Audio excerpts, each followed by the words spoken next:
В эфире Абхазского телевидения информационный выпуск Амшек-Пшара. Здравствуйте. Сегодня в выпуске. За 5 дней 5 аварий, и не только из-за неработающего светофора. Актуальный репортаж программы. Бессмертный полк пройдет по всем районам Абхазии. Организаторы начали подготовку к акции. Почему дела о расторжении договоров аренды дошли до суда? Спецрепортаж программы. 8 сентября по приглашению главы Кабардино-Балкарской республики Юрия Кокова президент Республики Абхазия Рауль Хаджимба примет участие в торжественных мероприятиях, посвященных Дню государственности Кабардино-Балкарской республики. Как сообщает пресс-служба главы государства, в рамках поездки состоится встреча Рауля Хаджимба и Юрия Кокова. 10 сентября по приглашению временно исполняющего обязанности главы Республики Адыгея Мурата Кумпилова президент Республики Абхазия Рауль Хаджимба примет участие в церемонии инаугурации главы Республики Адыгея. В рамках поездки состоится встреча Рауля Хаджимба и Мурата Кумпилова. 1 сентября в ауле Карапагу Абазинского района Карачаево-Черкесской республики открылась общеобразовательная школа имени первого президента Республики Абхазия Владислава Ардзанба. В церемонии открытия принял участие вице-президент Республики Абхазия Виталий Габния. Сегодня он рассказал журналистам о подробностях своей поездки в КЧР. Нашего первого президента Владислава Ардзанба воспринимают на всем Северном Кавказе как одного из лидеров всех народов Кавказа. И это ощущалось повсеместно, сказал Виталий Габния. Идея построить новую школу и назвать ее в честь Владислава Ардзанба принадлежит главе Карачаево-Черкесской республики Рашиду Темрезову. Большой друг Абхазии, глава Карачаево-Черкесии Рашид Темрезов, находясь на одном из вечеров, посвященных Владиславу Григорьевичу, заметил и сказал о том, что в абазинских аулах Карачаево-Черкесии большая нехватка социальных объектов, в частности школ и детских садов. И было бы хорошо не просто построить новое здание с нуля, а не реконструировать старое, а назвать именем Владислава Ардзанба. В течение 2 лет эта школа была выстроена. В абазинском ауле Карапагу проживает около 1300 человек, и открытие новой школы, которой присвоено имя первого президента Республики Абхазия Владислава Ардзанба, является знаковым событием, поскольку абхазы и абазины являются единым народом, разделенным Кавказским хребтом. Данное событие было обставлено очень празднично, на котором собралось все руководство страны, где, чтобы вы понимали, есть школы несколькими тысячами участниками и районные центры там до 18 тысяч, где живут. Это считается для Карачаево-Черкесии, региона России, одним из небольших сел. У Карачаево-Черкесии с Абхазией общая граница протяженностью 194 километра. И, как подчеркнул Виталий Габния, во все сложные для нашей страны времена мы получали оттуда поддержку.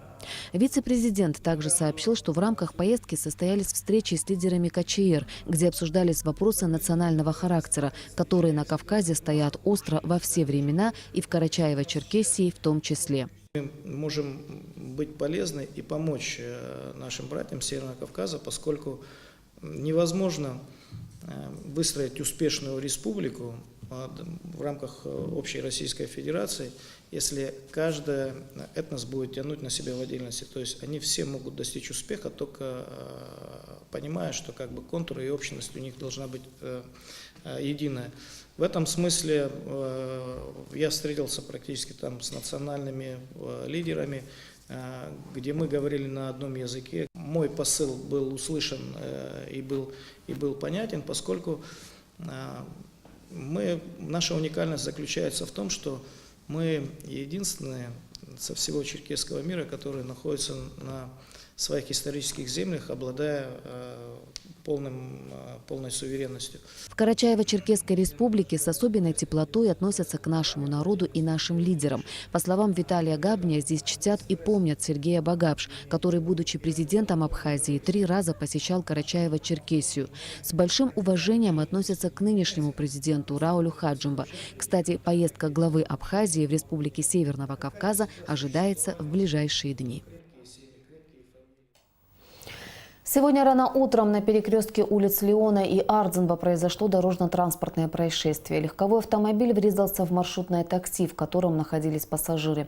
К счастью, никто из них серьезно не пострадал. Как выяснилось, это не единственное ДТП на данном участке центральной трассы за последние несколько дней. В теме разбирались наши корреспонденты. Репортаж Налы Ковы. Дорожно-транспортное происшествие произошло в 7:43 на пересечении улиц Ардзинба и Леона. Легковой автомобиль, двигавшийся по улице Леона, врезался в маршрутное такси, которое ехало по центральной трассе. Никто из пассажиров, к счастью, не пострадал. Главной причиной произошедшего стало отсутствие светофора на данном перекрестке. Точнее, светофор есть, но он вот уже 6-й день как не работает. 30 августа в результате ДТП на этом же перекрестке был совершен наезд на светофор и выведена из строя вся система. За это время здесь, на центральной трассе, произошло уже 5 дорожно-транспортных происшествий. То есть аварии на этом месте происходят практически каждый день. Пока ведется капитальный ремонт светофора, сотрудники ГАИ регулируют движение в дневное время суток. В момент, когда стоят инспектора, регулируют перекресток, ДТП не происходит. Сегодняшнее ДТП утром, что было связано с маршруткой, значит, пока людей там не было, инспекторов, пока производился развод, это было где-то примерно 7:30 мы собираем инспекторов, производим развод. В 8 часов они все на местах стоят с 8 утра, и люди регулярно стоят там, работают. Но не только неработающий светофор виновен в частых авариях на этом сложном перекрестке. Незнание и несоблюдение элементарных правил дорожного движения – одна из главных причин ДТП, причем везде и всегда. Ведь со стороны улицы Леона висит знак «Уступи дорогу», и он, в отличие от светофора, выполняет свои функции постоянно, независимо от времени суток, погодных условий и настроения водителей. А водители, между тем, возмущаются. На дорогах пробки, особенно по утрам, когда каждый спешит, а машин много. И к этому тоже, по всей видимости, придется привыкать. Ведь с каждым годом автотранспорта на наших дорогах становится все больше. И далеко не каждый перекресток оборудован светофором, даже в столице. Уже неделю светофор не работает. Очень большие неудобства создают водителям. И авария была здесь. Очень трудное положение для водителей. Ситуацию усугубляет еще и то, что перекресток, который стал проблемным, находится в непосредственной близости от школы. Здесь всегда много детей, а движение автотранспорта интенсивное, особенно в часы пик. Ситуацию вызывает справедливое возмущение людей, которые они выражают в различных публикациях в социальных сетях. Главный вопрос – почему за 6 дней так и не починили светофор на одной из главных улиц столицы? За ответом мы обратились в администрацию города, где нам сообщили, что средств на капитальный ремонт светофора у администрации нет, а ответственность за причиненный ущерб должен нести сам автовладелец. По словам заместителя главы города Леона Кварча, руководству администрации пришлось постараться, чтобы найти необходимую сумму на ремонт светофора. На это ушло несколько дней. Так или иначе, ремонтные работы светофора на пересечении улиц Ардзинба и Леона подходят к концу. И к вечеру среды светофор начнет функционировать в обычном режиме. Кроме того, светофор уже несколько месяцев не работает еще на одном оживленном участке столицы на пересечении улицы Имама Шамиля и проспекта Аяйра. И здесь тоже в ближайшее время начнутся ремонтные работы. На Алакове Саида Гухава, Абхазское телевидение. В прошлом году, 30 сентября, в День независимости Абхазии, по улицам Сухума прошел бессмертный полк. В акции «Хапсат Гилсхакус», организованной Ассоциацией женщин-инвалидов, участниц боевых действий, совместно с компанией сотовой связи «Амобайл» приняли участие более 2000 человек. А в этом году акция «Бессмертный полк» пройдет во всех городах нашей страны. Заявки на получение оцифрованных фотографий во всех городах и районах надо подать до 20 сентября. Рената Шакая продолжит тему. Редко, когда удается наблюдать рождение традиции, но сейчас буквально на наших глазах появляется новый обычай. Бессмертный полк собирает 1000 людей, и уже можно говорить о том, что эта акция становится всенародной в истинном смысле этого слова.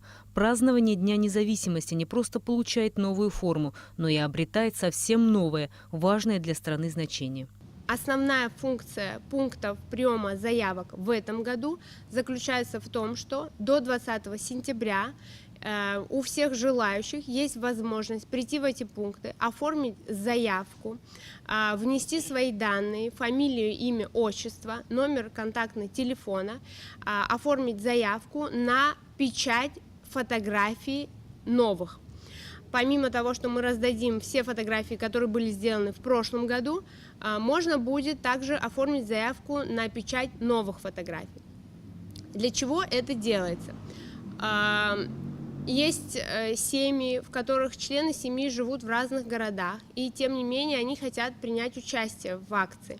Поэтому если семья одна и погибший у них один, но родственники живут в разных городах, они могут прийти, обратиться в пункт, им напечатают фотографию, и они смогут принять участие в своем городе. Шествие начнется от Красного моста. В первый же день начала Отечественной войны. Именно здесь начали собираться люди. Занимали позиции и держали оборону, пытаясь не пустить врага в город. И именно на Красном мосту был подбит первый грузинский танк. Сегодня все это уже вошло в историю и запечатлелось в памяти участников войны. Акция «Апсадгилс Хакустас» и организована для того, чтобы память об этом жила и передавалась из поколения в поколение. Еще хотелось бы отметить, что в этом году, в принципе, все желающие, как и в прошлом году, могут присоединиться к акции со своим материалом, со своим фотоматериалом. На протяжении долгого времени Ассоциация женщин-инвалидов, участниц боевых действий, совместно с компанией «Амобайл» готовила это грандиозное мероприятие. Была проведена большая работа по сбору и оцифровке фотографий погибших. В этом году к акции присоединился и музей боевой славы. К сожалению, с прошлого года мы потеряли еще значительное количество людей, защитников Родины. Поэтому мы обращаемся к родным, близким, семей, из которых ушли в мир иной наши с вами защитники Родины. Просим подойти к нашим пунктам и принести нам фотографии. Нам очень важно, чтобы все наши защитники Родины были включены в эту акцию. Неважно, погибли они на поле боя или ушли в мир иной вчера, сегодня. Нам важно, чтобы они были с нами. Их имена будут навечно с нами. Для всех желающих принять участие в акции «Бессмертный полк» во всех городах республики будут открыты пункты для подачи заявок на участие и приобретения новых фотографий. Пункты приема заявок на портреты в городе Ткорчал. Офис движения матерей при администрации города Ткорчал. В Ачимчире Ассоциация инвалидов Отечественной войны народа Абхазии. В Гулрипш в отдел культуры администрации Гулрипского района. Город Сухум, Ассоциация женщин-инвалидов, участниц боевых действий Отечественной войны народа Абхазии. Туда же, в Ассоциацию женщин-инвалидов войны города Сухум, могут приносить фотографии Эшера, Афон, Сухум и Сухумский район. Гудаута, отдел народного образования города Гудаута. Пицунда, администрация города Пицунда. Больше 2000 человек гордо несли портреты своих родственников и тех, кого не знали вовсе. Ведь День Победы должны встретить все, кто причастен к этой знаменательной дате, хоть и не дожил до нее. Личная память – важнейший смысл бессмертного полка. Те портреты, которые сейчас находятся в пунктах приема заявок, если за ними не придут родственники, если они останутся в пунктах приема заявок, то 30 сентября будут задействованы в акции также волонтеры, и эти фотографии в каждом городе понесут школьники, студенты, которых мы привлечем специально для участия в этой акции. Также хочу подчеркнуть, что время проведения акции будет сообщено дополнительно. Сегодня мы точно заявляем, что это будет 30 сентября во всех городах республики, а время старта акции мы сообщим гражданам дополнительно. Как и в прошлом году, в акции «Апсадгилс Хакустас» примут участие представители всех поколений – дети, молодежь, взрослые. Подвиг наших отцов должен жить в нашей памяти. Мы не можем забыть людей, которые боролись за мир на нашей земле, говорят организаторы. В отличие от прошлогодней акции, в этом году 30 сентября фотографии выдаваться нами в пунктах приема заявок не будут. Все фотографии будут выданы родственникам погибших заранее. Еще раз проговариваю, что оформленная до 20 сентября заявка является гарантом того, что вы своевременно в своем городе сможете получить фотографию. Уже по традиции конечный пункт Бессмертного полка – Площадь Свободы, где происходят знаковые для нашей страны события. 30 сентября колесо истории вновь повернется вспять. Бессмертный полк пройдет по городу вместе с теми, ради которых воевали. И вновь напомнит всему миру – мы победили. Рената Шакаева, Тимур Гошба, Абхазское телевидение. На днях президент Рауль Хаджимба провел совещание, на котором подверг критике деятельность судов. Речь в том числе шла и об обычных, на первый взгляд, процессах расторжения договоров об аренде.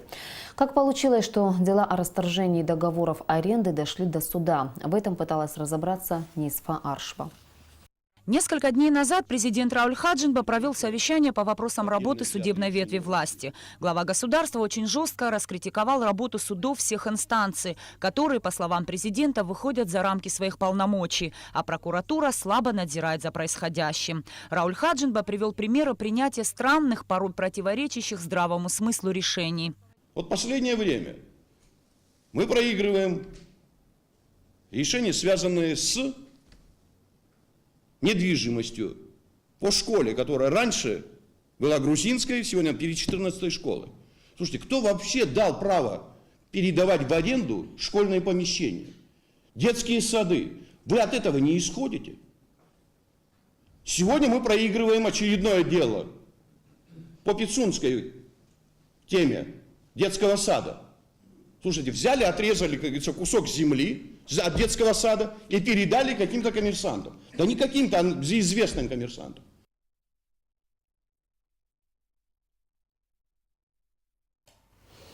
Полностью специальный репортаж программы смотрите сразу после новостей. Не так давно в столице страны произошел инцидент с газовым баллоном. Как утверждают специалисты, подобные происшествия происходят достаточно часто. Наша съемочная группа побывала сегодня на государственном предприятии «Сухумгаз» и выяснила причины взрыва газового баллона. Репортаж Тамары Ачба. На сегодняшний день газ поступает в Абхазию из России при помощи госкомпании «Абхазтоп». Как известно, объем одного баллона составляет 11 кг сжиженного газа, что оценивается в 550 рублей. При правильном использовании газовый баллон может сохраниться до 15 лет. Чаще всего покупатели устанавливают баллоны самостоятельно, не обладая достаточной информацией, что ведет к утечке газа или взрывам, которые могут иметь серьезные последствия. На днях в Сухуми произошел небольшой, к счастью, взрыв газового баллона по причине неисправности редуктора. В результате взрыва легкие ожоги получила хозяйка квартиры. Больше никто не пострадал.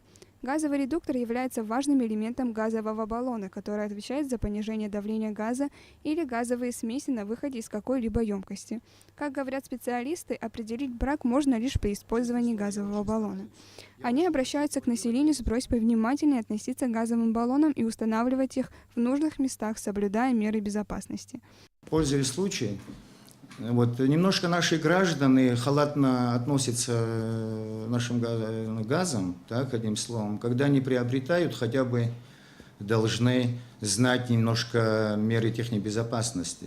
Кроме того, люди часто оставляют газовые баллоны, непригодные к использованию в подъездах или на балконах домов под прямыми лучами солнца, что может привести к взрывам с более серьезными последствиями. Газовая плита, где находится, должно быть недалеко метр от газовых плит, наш баллон, да, которые приобретают население. На предприятии «Сухумгаз» в данный момент составляется инструкция по эксплуатации газовых баллонов, которая будет доступна всем жителям нашей страны во избежание несчастных случаев, связанных с установкой и использованием газовых баллонов. Тамара Ачба, Беслан Чинджерия, Абхазское телевидение. Движение на 87-м километре трассы Псоу-Ингур полностью возобновлено. Ремонтные работы проводились с подразделением госкомпании «Апснаргылар» и предприятием «Абхазберегозащита» в течение месяца. За это время были проведены активные противооползневые мероприятия, установлены буронабивные сваи, очищен дорожный кювет. На днях специалисты положили асфальт, для чего было использовано около 120 тонн асфальтобетонной смеси. Протяженность отремонтированного участка 80 метров. Сметная стоимость работ 13 миллионов рублей. Работы осуществлены в рамках инвестиционной программы содействия социально-экономическому развитию Абхазии. Об этом сообщает пресс-служба госкомпании «Апснаргылар». И о погоде. По сообщениям синоптиков, завтра ночью и в первой половине дня в Абхазии ожидается облачность, сильный ливневый дождь с грозой, в предгорьях местами возможен град. Во второй половине дня погода прояснится. Температура воздуха ночью плюс 18-20, днем плюс 23-25 градусов.